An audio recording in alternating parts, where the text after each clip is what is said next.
সাইফুল, বিশ্ব খাদ্য ফোরামে বক্তব্য দিয়েছেন প্রধান উপদেষ্টা। এছাড়া আজ আর কি কি কর্মসূচি আছে, একটু বিস্তারিত জানাবেন।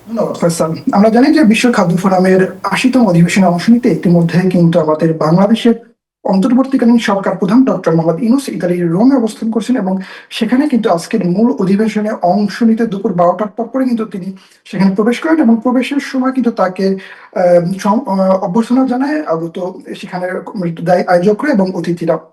এরপর সেখানে তিনি বক্তব্য রাখেন বাংলাদেশের যে বিশ্বকে কিভাবে ক্ষুধামুক্ত বিশ্ব গঠন করা যায় সে বিষয়ে তিনি আলোচনা করেন সেখানে, এবং বাংলাদেশের যে রোহিঙ্গা যে বাংলাদেশে যেটি করতেছে সেটি নিয়েও তিনি আলোচনা করেন। ১৭ কোটি বাংলাদেশের পাশাপাশি প্রায় ১৩ লাখ রোহিঙ্গাকেও বাংলাদেশ খাদ্যের যোগান দিচ্ছে সেটি সেখানে তিনি নিশ্চিত করেন। এরপর কিন্তু সেখানে তিনি বক্তব্য দেওয়ার পরে কিন্তু গ্লোবাল অ্যালায়েন্সের কার্যালয় পরিদর্শন করেন প্রফেসর ইউনূস। এরপর বিকাল ৩টার দিকে ব্রাজিলের রাষ্ট্রপতি লুলা দা সিলভার সঙ্গে সাক্ষাৎ করেন তিনি।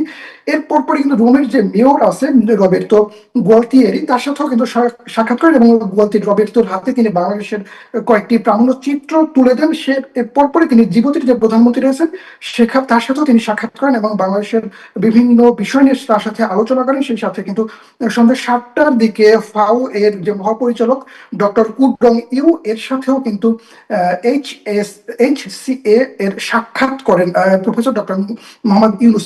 সেখানে তাদের সবার সাথে সাক্ষাৎ করার সময় তিনি বাংলাদেশের যে জুলাইয়ের যে আন্দোলন এবং বাংলাদেশের যে বর্তমান যে অবস্থা বা বাংলাদেশ যেভাবে সামনের দিকে আগাচ্ছে সেসব বিষয় নিয়ে কিন্তু সেখানে তিনি তাদের সাথে আলোচনা করেন।